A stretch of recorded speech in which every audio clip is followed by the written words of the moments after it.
Bonjour à toutes et à tous et bienvenue pour un nouveau guide d'après-séance. Et aujourd'hui, il sera question du film Saltan à l'hôtel El Royal, réalisé par monsieur Drew Goddard, à qui l'on doit entre autres le film d'horreur La cabane dans les bois.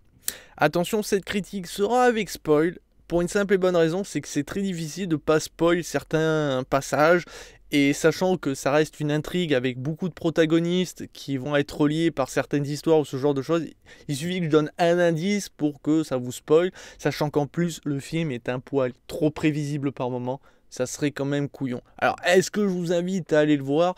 Mitigé, disons que ça dépendra si c'est votre style de film. Si vous avez aimé Les 8 salopards, nous sommes dans le même délire, ça veut dire qu'on va avoir plein de personnages qui vont arriver dans un même lieu, et en fait, chacun d'eux a un secret qui est plus ou moins lié à l'endroit, pas forcément tous, et du coup, ça va engendrer plein de problèmes autour d'eux et à eux-mêmes, et du coup, il va arriver plein de trucs. Donc si ça vous intéresse d'entendre beaucoup de blabla, d'avoir des retours passés sur soit la journée, soit sur le passé des protagonistes, ce genre de choses, c'est fait pour vous. Mais attention, vous attendez pas un chef-d'œuvre. Par contre, si vous n'êtes pas fan de ce type de film, bah malheureusement, je ne peux pas vous le conseiller du tout. Mais je dois d'abord nommer les acteurs parce qu'il y en a un beau paquet. Nous en avons 7 et 7, tous génialissimes, mais malheureusement qui n'ont pas eu la chance d'avoir tous un rôle phénoménal, voire mémorable. Nous avons Jeff Bridges qui incarne le père Flynn, pour moi l'un des meilleurs personnages, qui est le mieux traité, le plus mis en avant et surtout le plus intéressant. Voilà, qui est touchant à la fois, on comprend très rapidement ses enjeux et en même temps, est-ce qu'on peut lui reprocher? Oui ou non, mais en tout cas, il est touchant. Même si, malheureusement, là aussi, gros problème, soi-disant, il a une maladie au cerveau. Qu'est-ce que c'est? Tumeur, cancer, Alzheimer, c'est pas. Mais on sait qu'il a un truc qui fait qu'il perd un petit peu la bouboule. On nous le dit, mais on nous dit pas le nom de ce que c'est. Donc après, peut-être que c'est dû à l'époque, on n'était pas au courant de tout, il n'y avait peut-être pas de nom pour cette maladie, pourquoi pas. Nous avons Cynthia Erivo qui incarne Darlene Sweet, qui est pour moi le pire personnage, et pourtant elle est extrêmement mise en avant. Beaucoup trop à mon goût, et malheureusement elle passe son temps souvent à parler de chansons et à chanter.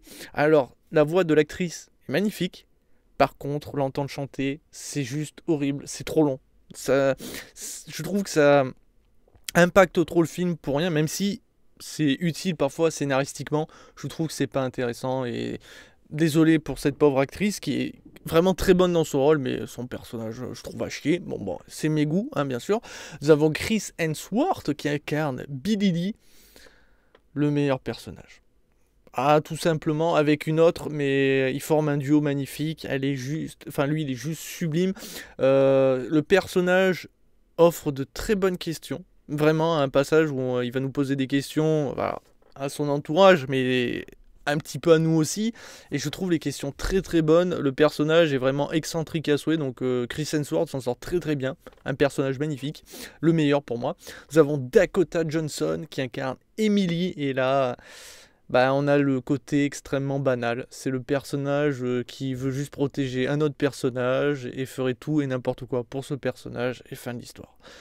Tout ce qui lui arrive, tu t'en fous tellement c'est banal, c'est d'un cliché, c'est d'un chiantissime. C'est dommage parce que le personnage aurait pu être largement mieux exploité, sachant qu'en plus, les images montrées de son passé sont un peu floues dans le sens où on nous montre des violences par son père, mais apparemment ça cachera encore quelque chose de plus gros, comme certainement des attouchements sexuels, mais c'est jamais vraiment montré ni jamais vraiment mentionné, donc c'est plus de la déduction par moi-même, mais c'est assez frustrant parce que du coup je ne suis pas certain de ce que je dis, et ce qui fait que l'autre personnage, bah, son impact est moins fort si son passé n'est pas exactement ce que je viens de vous dire. Nous avons John Hamm qui incarne Laramie Seymour Sullivan. Ce mec, il a toute son importance au début du film. Il lui arrive plein de trucs. On sait qu'il a des employeurs très rapidement. Il lui arrive quelque chose. Et fin. À aucun moment, ses employeurs vont aller sur place. Vont envoyer quelqu'un sur place pour vérifier que tout va bien. ou vont tenter de reprendre contact. Donc en fait, on envoie un mec tout seul qui doit régulièrement parler à ses employeurs, mais si celui-ci est un peu, enfin voilà, il peut plus communiquer, ses employeurs n'ont rien à foutre. Alors effectivement, les événements de ce film durent sur une journée et une soirée, mais enfin quand même, apparemment ça devait être extrêmement important, et ses employeurs en ont rien à foutre en fait. Et là, j'ai pas très bien compris. Bref, nous avons Lewis Pullman qui incarne Mills, le jeune Mills. Et alors lui, c'est du très très lourd. Donc en fait, c'est le dernier employé de cet hôtel miteux. Oui, parce que je fais miteux parce qu'en fait, on nous le vend comme un hôtel qui était prestigieux par le passé, qui avait de lourds secrets et qui est devenu miteux avec le temps à cause des changements politiques et tout. Sauf que en fait, quand tu vois l'entrée de l'hôtel, quand tu vois les quelques chambres, tu fais, j'ai connu plus miteux que ça. Hein. Vraiment, il n'est pas miteux du tout. Oui, le dernier employé, lui, est miteux. Quand tu vois dans les conditions dans les conditions de travail et tout, tu comprends que le mec, il a de quoi être un peu fou. Je vous dis pas plus quand même, parce que j'ai dit que je spoil, mais je veux pas tout gâcher. Mais pour autant, l'hôtel fait pas miteux. Mais bon, en tout cas, voilà, ce jeune Mills doit gérer l'hôtel complet. Ça veut dire s'occuper des chambres, de faire les réparations, d'accueillir les clients, de les emmener à leur chambre. Enfin bref, il fait la totale. Et un personnage, franchement, à la fin, il dévoile toutes ses cartes. Et le mec, tu comprends qu'en fait, c'est Rambo. Voilà. Ce mec, il mérite à lui tout seul qu'on aille voir le film pour voir un gamin devenir Rambo. Alors que quand tu le vois, tu fais... Hein? Tu lui mets une pichenette, il hurle de douleur et tout. Non, non. Attendez les mecs. C'est... Enfin bon, j'en dis pas plus. Et pour terminer, sur les 7 protagonistes, nous avons Cailee Spaeny qui incarne Rosie. Délicieuse, psychopathe à souhait. Alors, pour l'histoire, en gros, on va suivre l'hôtel El Royal. 7 personnes vont y loger pendant une journée et donc une soirée. Sauf que chacun d'eux a un lourd secret, soit qui est lié au El Royal, soit qui n'est pas du tout lié. Peut-être qu'ils sont liés entre eux ou peut-être pas. C'est ce que vous découvrirez au fur et à mesure du temps. Pour découvrir ça, on va les suivre chacun dans leur chambre parfois. Et aussi, si par exemple, pendant un faisait se brosser les dents, par exemple, et à un moment, on va revenir dans le passé pour voir pendant que lui se brossait les dents, qu'est-ce que lui faisait. Ce genre de choses. On va aussi revenir dans leur passé, le plus récent en général, pas le plus lointain, genre leur enfance, tout ça, non, un passé assez récent, qui va nous montrer pourquoi ils sont dans cette situation, pourquoi ils sont venus à El Royal, et aussi ce qui fait d'eux. En fait, en gros, ce qui a créé leur personnalité. Et du coup, parfois c'est intéressant, parfois ça ne l'est pas. Mais le problème, c'est que c'est souvent très très long. C'est long à mettre en place, même si vous allez voir que très rapidement, il y a un peu d'action, où on va découvrir les secrets et tout. Mais en fait, le souci, c'est que ce film veut nous créer une histoire, plusieurs histoires, toutes parallèles, ce genre de choses, liées ou pas liées. Sauf que celle qui est la plus intéressante et celle qui est liée à l'hôtel El Royal, est sous-exploitée, et pourtant c'est la plus intéressante. C'est là où le jeune Mills va en fait nous dévoiler quelques secrets, certaines choses qu'il a vues dans cet hôtel, parce que c'est le dernier employé, et il a vu des choses extrêmement dégueulasses, et il nous raconte que 2-3 histoires, et tu te dis mais en fait j'aurais pu passer tout le film à écouter ces histoires et à les regarder en fait, et ça aurait été, je pense, plus glauque, plus intéressant. Ce qui aurait fait que du coup, l'hôtel El Royal, on aurait compris pourquoi il est devenu miteux, et on nous aurait montré son état délabrement avec genre des cafards, ce genre de choses, pendant que Mills raconte cette histoire, pendant que les 7 protagonistes, enquêtent, se surveillent chacun, se soupçonnent, ou pas, ce genre de choses, et ça aurait été largement plus intéressant, mais malheureusement c'est pas du tout comme ça.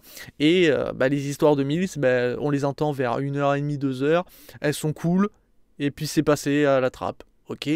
Et derrière, alors le bouquet final que j'ai pas compris, il y a une histoire de pognon dans le film, voilà.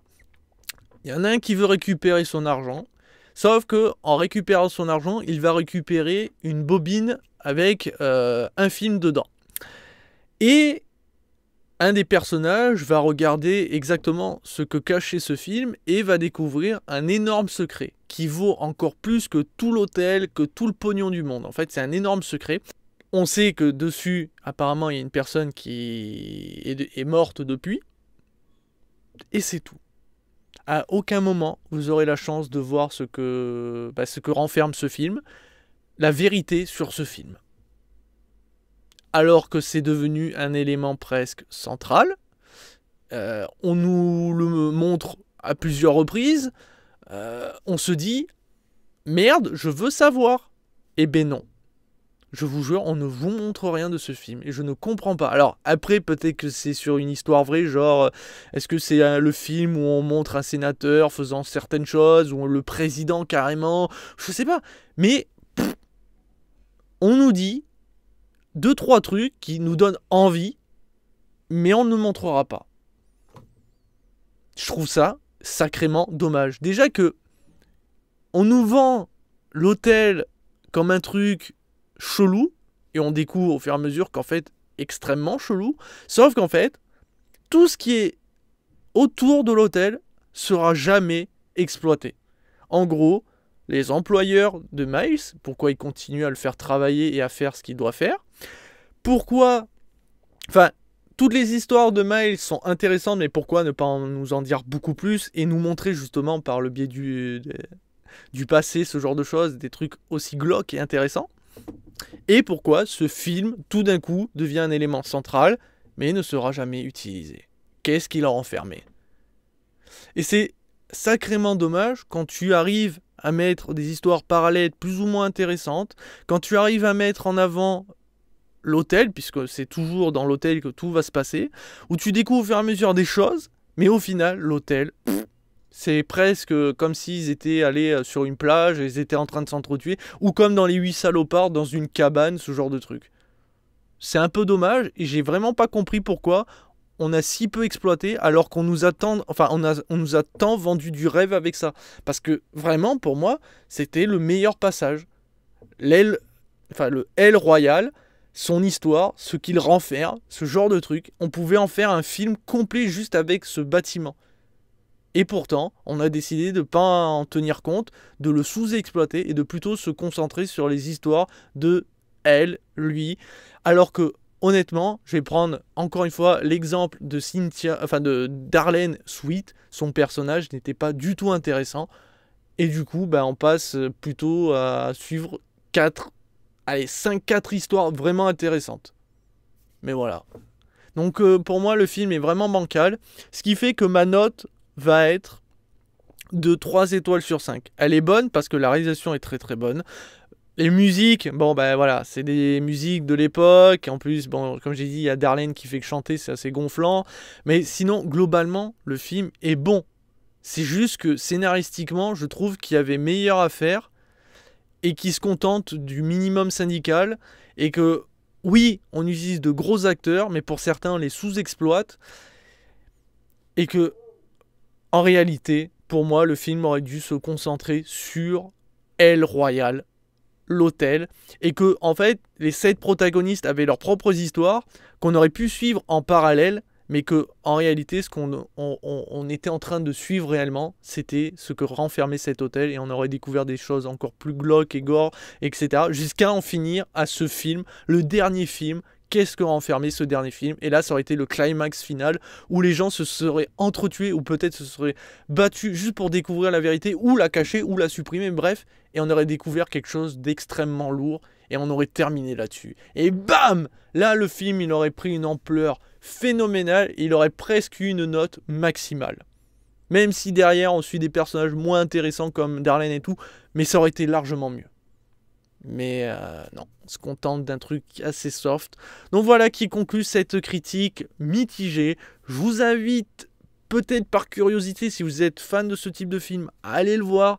Mais sinon, passez votre chemin ou attendez qu'il soit en promo ou gratos sur Internet. Allez, sur ce, ciao ciao.